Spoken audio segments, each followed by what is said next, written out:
Donc, immobilier avec Stéphane Van Nuffel. Salut Stéphane. Bonjour Stéphane. Fondateur de netinvestissement.fr. Ouais. Qu'est-ce qu'on fait? Parce que là, on est concentré dans le temps, donc on va direct. Qu'est-ce qu'on fait face à la crise immobilière? D'abord, est-ce qu'on peut parler de crise, Stéphane, déjà moi, je le dis fondamentalement, si tu regardes les chiffres, on n'est pas encore dans une crise immobilière. On est sur recul de transactions de 40%, t'appelles ça comment? Non, alors, ouais, mais attention, la recul de transactions, c'est juste la fluidité des transactions. Une crise immobilière, c'est une crise de prix. Donc voilà, mais attends, je vais au bout de mon propos. Intéressant. C'est très important, parce qu'en fait, déjà, il faut faire la différence entre l'ancien, le neuf, le professionnel, pour répondre à ta question sur qu'est-ce qu'on fait sur l'immobilier. Ça dépend ce qu'on veut faire avec l'immobilier. Ça dépend si on veut faire du locatif, ça dépend si on veut acheter pour soi, ça dépend si on veut faire un placement pur. Non, je parle pas de l'investisseur. Là, ma question, alors j'ai voulu faire court. Je parle des responsables politiques qui sont là à se dire faudrait peut-être faire quelque chose. Déjà, on se remet en question. Si je peux me permettre, et j'ai pas de leçon à leur donner, mais j'étais sûr que tu allais me poser la question. En fait, on se remet en question. Parce qu'ils étaient partis sur un plan bien précis par rapport à l'immobilier, des plans d'économie sur l'immobilier neuf, revoir le PTZ, tout un tas de choses comme ça, sans évaluer, c'est pas de leur faute, sans imaginer. C'est pour ça que je parle pas encore de crise immobilière, je parle de crise de taux. Ils imaginaient pas que la politique des taux très brutale allait avoir un impact aussi important sur les banques. Alors, ils n'imaginaient pas. On va dire qu'ils n'imaginaient pas, restons comme ça, un peu naïfs. Et à ce moment-là, ils ne pensaient pas que ça allait scléroser autant le marché. Et là, aujourd'hui, ce qui me gêne un peu, c'est qu'ils ne reviennent pas en arrière en se disant « Ok, ça, on voulait freiner là-dessus. Là, on voulait aligner plutôt l'ancien. On pariait plutôt l'ancien que sur le neuf, parce qu'il y a très clairement au gouvernement des gens qui pensent que ça ne sert plus à rien de construire, mais qu'il faut réhabiliter. Je suis pas loin de le penser, moi aussi, à titre personnel, depuis des années. Sans déconner. Ça n'empêche pas. Enfin, je veux dire, tu as des outils d'incitation à l'investissement, y compris avec caractère fiscal, avec amortissement comptable, sur de l'ancien autant que sur le neuf. Le neuf a pris une énorme place parce que c'était extrêment favorable. Mais il y a un manque de logement criant quand même, ce qui explique que tu n'auras jamais de crise sur les prix. Il y a un manque de logement criant, oui, il y a un manque de logement criant, mais il y a plus 22% de logements vacants en Ile-de-France, par exemple. Mais s'ils sont vacants, c'est qu'ils ont de bonnes raisons d'être vacants, Stéphane, tu sais. C'est ce que je suis en train de te redire, il faut essayer d'être cohérent. Les gens ne veulent pas habiter dedans, donc tu ne vas pas les forcer à habiter dedans, même réhabiliter, tu sais. Les gens ne veulent pas habiter dedans, les gens ne veulent plus les mettre en location, parce qu'il y a climat et résidence. Ce que je veux dire juste, c'est pour être un peu... Non, juste un point là-dessus, parce que c'est important, cette histoire de logement vacant. Romain Rivaton, qui était venu l'année dernière, a fait une étude assez précise sur où ils sont.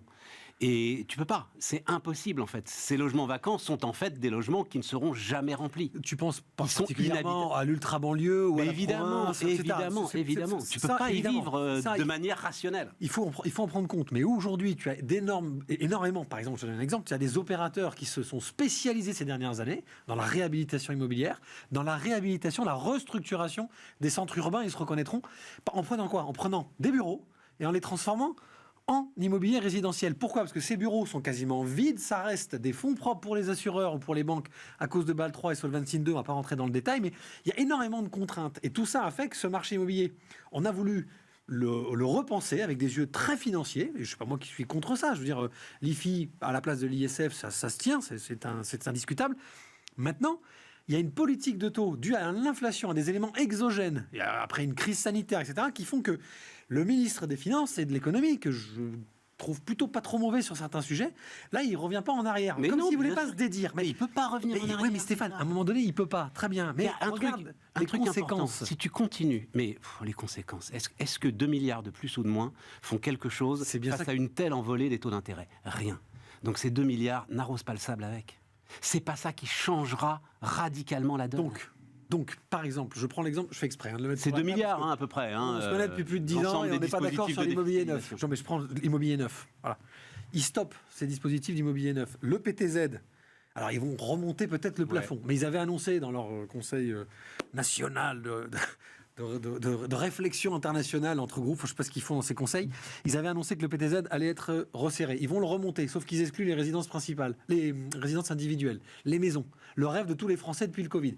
Je comprends pourquoi il faut arrêter l'étalement urbain à cause de la loi climat et résilience. Tu vois, tout rentre en confrontation. Pas de la loi, à cause... Non, mais à cause du besoin. Et la loi... Non, si, la loi climat et résilience, notre économie. Il y a énormément de choses sur l'étalement urbain. La loi climat et résilience pousse mais tu sais pourquoi. À réhabiliter l'ancien vers le haut. Mais les gens qui habitent dans de l'haussmannien, ils n'ont pas envie de se prendre 2 étages en plus, tu vois, etc., etc. Stéphane, moi je viens juste parce que je suis au quotidien avec des gens et que cette notion de les taux augmentent, ça, de toute façon ça va scléroser le marché et de toute façon on espère une baisse des prix. Quand je dis on espère, c'est au niveau de l'État ou une pensée technocratique sans jeter la pierre à qui que ce soit. Je sais même pas s'ils attendent une baisse des prix, ils connaissent le marché quand même. C'est une légende depuis 40 ans. Les taux vont monter, ça sclérose, les prix de l'immobilier vont baisser, etc. Non, ça marche pas. Marché de pénurie. Malheureusement, c'est bien pour ça. C'est bien pour ça, Stéphane, qu'il faut arrêter de le subventionner. L'image que je prends face à tes amis professionnels de l'immobilier, c'est, et je leur parlerai, je suis désolé de vous parler comme ça, mais vous mettez 3 bonbons, 4 enfants. Ouais. Si vous subventionnez les enfants pour acheter les bonbons, je peux vous assurer que les prix des bonbons vont monter. Évidemment. Monter, et vous ne réglerez pas le problème tant qu'il n'y aura pas un quatrième. On est d'accord, mais Stéphane, aujourd'hui, si tu prends le premier semestre de l'année 2023, tu as eu à peu près 35 000 logements qui ont été construits. Il faut penser, c'est même pas 30% d'investissement.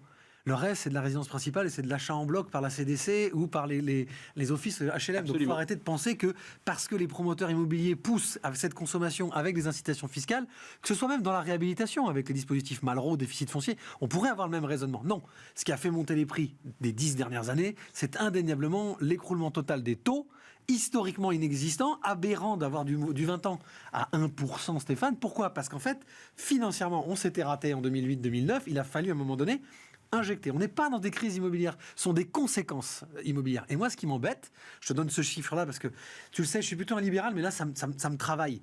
Tu as moins 20% aujourd'hui de logements locatifs à disposition.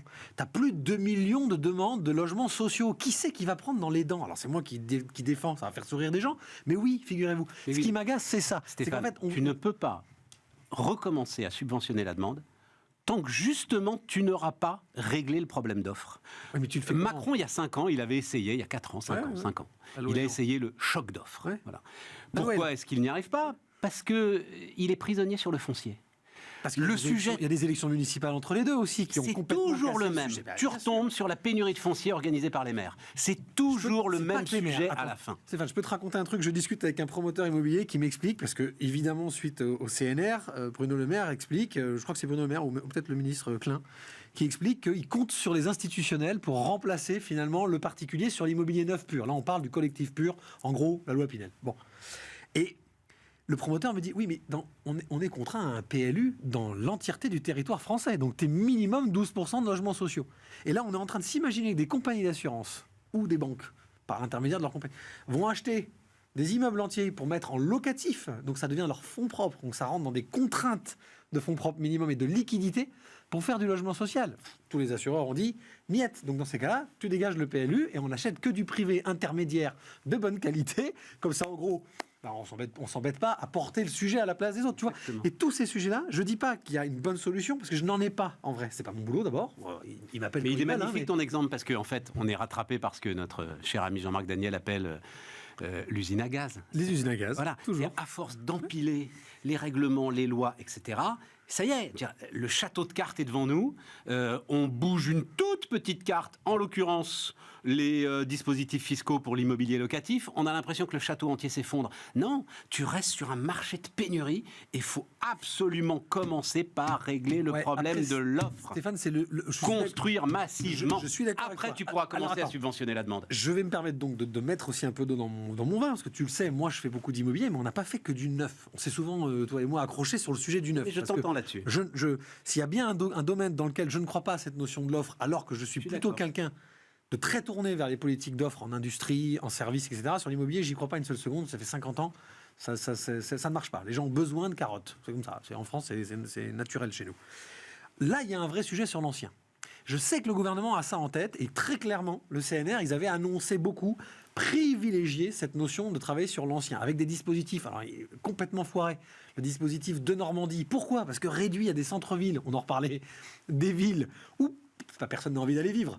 Mais les jeunes de 25 ans, ils n'ont pas envie d'investir dans des villes comme ça. Donc en fait, c'est ça qu'il faut faire. Parce que tu as le climat et résilience qui veut réhabiliter EFG en termes de performance énergétique. Très bien. Bon, en face, sortons donc ce fameux statut de bailleur privé dont ils ont parlé. Réservons-le que à de l'ancien, comme tu peux le faire sur du meublé en résidence étudiante. Tu vois, ne le réserve pas. Sors ton statut. Alors, c'est un autre point, mais il faut l'expliquer un petit peu là. Étends-le alors. Voilà, étends-le. Voilà, ne construis pas une autre usine à gaz à côté de celle qu'on essaye de mettre à bas. Mais juste un point, parce que ça, c'est important.